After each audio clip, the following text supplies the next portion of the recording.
मेरे सपने थे सर, सपनों में अब मेरा एक और बड़ा सपना ऐड हो गया था अपने घर के हालात सुधारने का सर।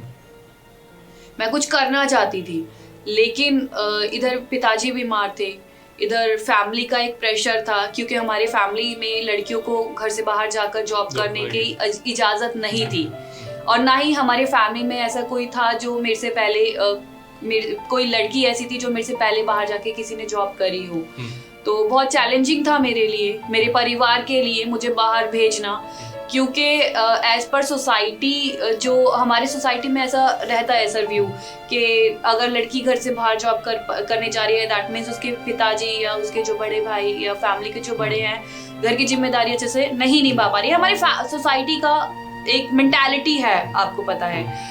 तो ऐसे दौर में मेरे लिए बहुत चैलेंजिंग था घर वालों से ये अप्रूवल ले पाना कि मैं बाहर जॉब कर पाऊँ। लेकिन मेरे सपने थे सर, मैं जिद पे अड़ी रही क्योंकि मुझे पता था कि मुझे कुछ करना है सर, और जब तक मैं इनिशिएटिव नहीं लूंगी तो इस चीजें। आपके पिताजी थे या वो स्वर्गवास हो गया था? सर वो थे। अच्छा। और सिचुएशन ऐसी थी कि वो मुझे भेजना भी नहीं चाहते थे, लेकिन उनके लिए घर में चीज़ों को सरवाइव करना, घर गृहस्थी का जो आगे वो भी बहुत मुश्किल हो रहा था, और अप्रूवल भी नहीं आ रहा था। पर अब मैंने बहुत रिक्वेस्ट करी, समझाया। इवन इस दौरान मैंने घर छोड़ने का भी डिसीजन लिया। कुछ दिन मैं अपने रिलेटिव के यहाँ रही, इस जुनून में कि मुझे कुछ करना है। तो उसके बाद मेरे घर वालों को लगा कि चलो ठीक है, एक मौका दे देना चाहिए। मेरी मदर बहुत सपोर्ट में थी मेरे, उन्होंने सपोर्ट किया कि ठीक है, अगर मेरी बेटी कुछ करना चाहती है तो मुझे उसके लिए लड़ना है, कुछ करना है। तो उन्होंने घर वालों से बात करने के बाद मुझे बोला ठीक है चलो, आपको जो करना है आप करो। उसके बाद सर मैंने जॉब ज्वाइन करी। तो कुछ अपनी पहली जॉब के बारे में बताएं कि बाहर की दुनिया पहली बार आप फेस कर रही थी।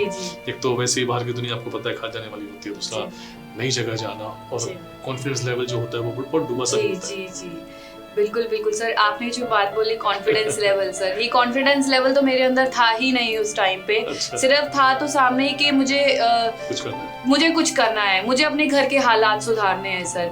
क्योंकि आपको पता होगा सर, अगर ऐसे हालातों में ना रिश्तेदारों का जो रिस्पॉन्स होता है ना सर, बहुत जी खराब होता है वो। जी तो मुझे बस यही था कि मुझे अपने फैमिली की एक इज्जत बनानी है, अपने घर के हालात सुधारने हैं सर, बस एक ही जुनून था और कॉन्फिडेंस। तो वो जो जॉब, वो पहली जॉब की बात कर रहे थे, मेरा जुनून और मेरा confidence, it was like this sir. तो मैंने जॉब स्टार्ट करी। पैकेज बहुत ही छोटा था। कितना था? Sir it was 3700। 3700 रुपए। माशाल्लाह आजकल तो ये लाखों का पैकेज उठा लेती हैं, लेकिन उस वक्त ये बात कब की है? ये 2011 का है सर टाइम। 2011। और महज 8-9 साल में जो इन्होंने कामयाबी, चलिए अच्छी बात है। तो 3700 के पैकेज से इन्होंने शुरुआत करी और उसमें कहीं ना कहीं कॉन्फिडेंस डाला होगा, पॉजिटिविटी और जो जुनून नाम की चीज़ है जो नोटिस कर रहा हूँ, इनफैक्ट जो खुशी देख रहा हूँ मैं। तो बहरहाल आगे बढ़ते हैं। तो ये फिर आगे कैसे बढ़ी आप? इसके बाद सर मैंने जो मेरा पैकेज था, मैंने उस पे डेडिकेशन के साथ, मैं उस पैकेज में बहुत खुश थी सर, क्योंकि मेरी पहली जॉब थी। अंदर से मैं बहुत एक्साइटेड थी कि चलो मुझे एक मौका तो मिला, मेरी एक शुरुआत तो हुई सर।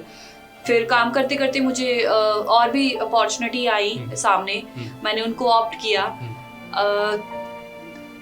जॉब के दौरान जब घर से निकलते हैं ना सर, जब घर का माहौल ऐसा हो जहाँ पे लड़कियों को मतलब नहीं होती, उनको काफी बंदिशों में रखा जाता है। बंदिश नॉट अ बंदिश, काइंड ऑफ बहुत ज्यादा उनको अपने अकॉर्डिंग रखा जाता है। पेरेंट्स उन्होंने एक पैरामीटर सेट कर दिया। हाँ बिल्कुल, इतना नहीं जाना, बिल्कुल। तो बहुत ज्यादा ऐसे में नए लोगों से मिलना बहुत चैलेंजिंग होता है सर। मैं लोगों से जेल नहीं हो पाती थी, जल्दी से घुल मिल नहीं पाती थी, किसी से बात करने में हेजिटेट होती थी। सब तो वहाँ पे कॉन्फिडेंस के साथ इधर घूमना फिरना काम करना, लेकिन मैं सिर्फ सबको ऑब्जर्व कर रही होती थी कि कैसे बाहर की, मेरे लिए वो बाहर की दुनिया बहुत नई थी। जी मैं बहुत ही नई दुनिया में थी मैं उस टाइम पे एक। और जब मैं याद करती हूँ सर बहुत इमोशनल भी हो जाती हूँ क्योंकि मैंने सेल्स डिपार्टमेंट से स्टार्ट किया था और मेरी तो बहुत चैलेंजिंग होता है। जी एक तो मैं नई दुनिया नई और ऊपर से डिपार्टमेंट सेल्स जो कि बहुत टफ होता है।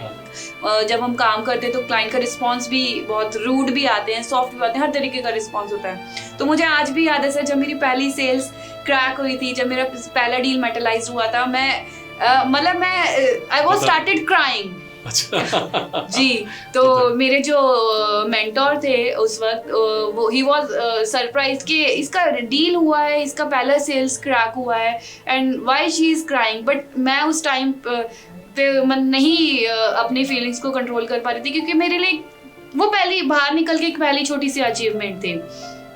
उसके बाद मैंने आगे बढ़ाया सर सफर, आगे से अपॉर्चुनिटीज आई, जैसे जैसे सीखते गए आगे से अपॉर्चुनिटी चली गई। जी जी।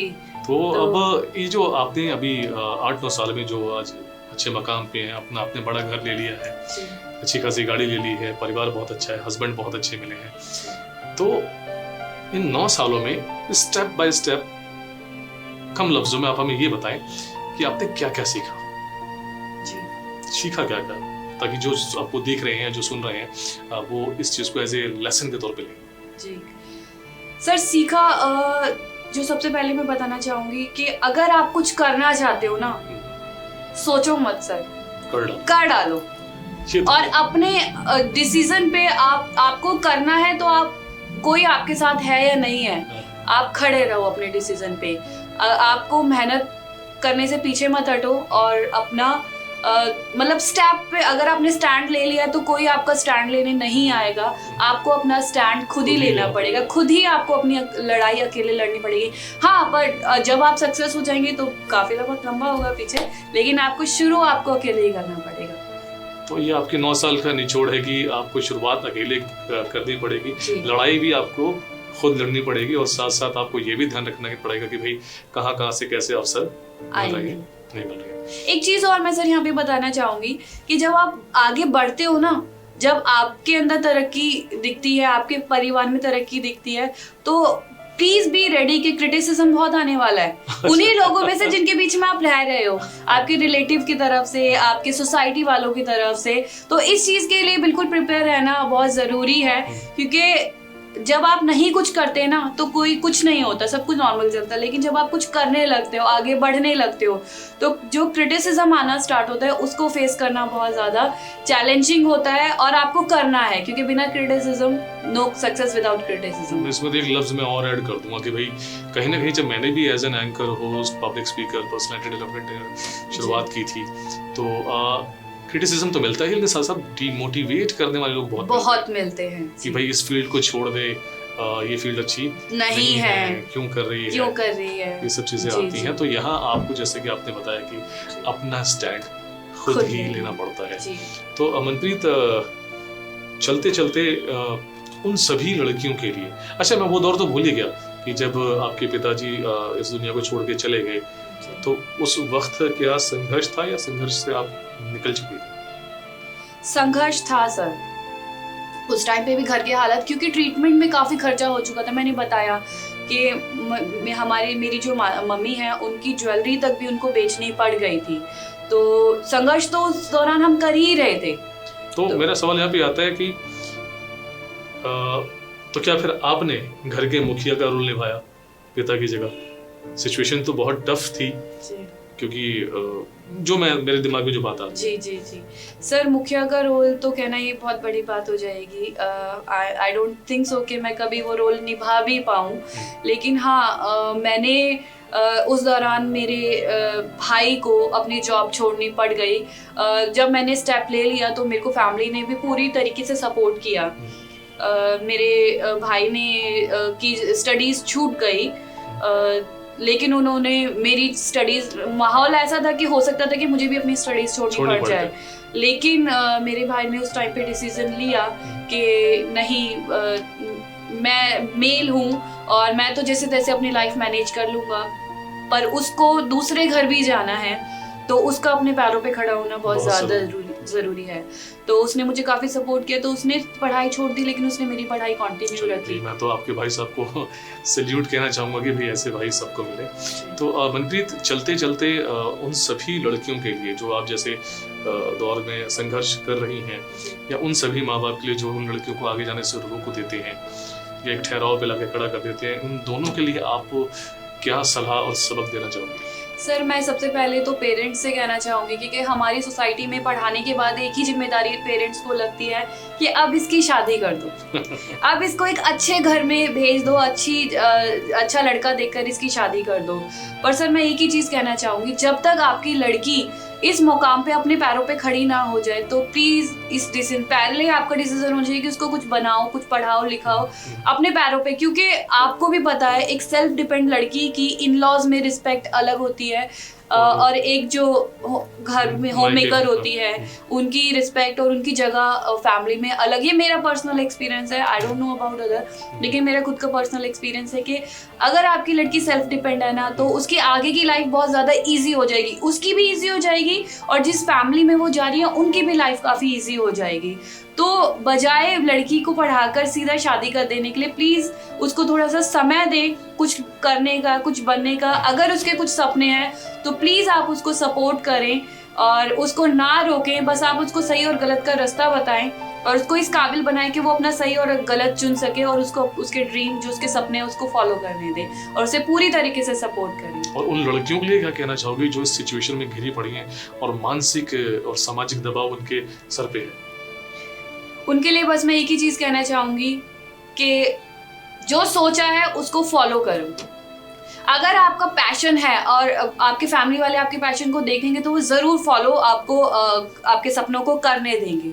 बस आपका जो डेडिकेशन है, आपका जो मेहनत है उसको आप अपना कंटिन्यू करो। तो मनप्रीत बहुत बहुत शुक्रिया। और जितनी भी बातें अपने एक्सपीरियंस अनुभव के आधार पे मनप्रीत ने आपको बताई, खासकर माँ बाप और वो लड़कियाँ इसको बहुत संजीदगी से लें ताकि ये भविष्य आपका बना सके। तो मिलेंगे एक और हस्ती के साथ हमारे अगले एपिसोड मोटिवेशनल वर्ल्ड में।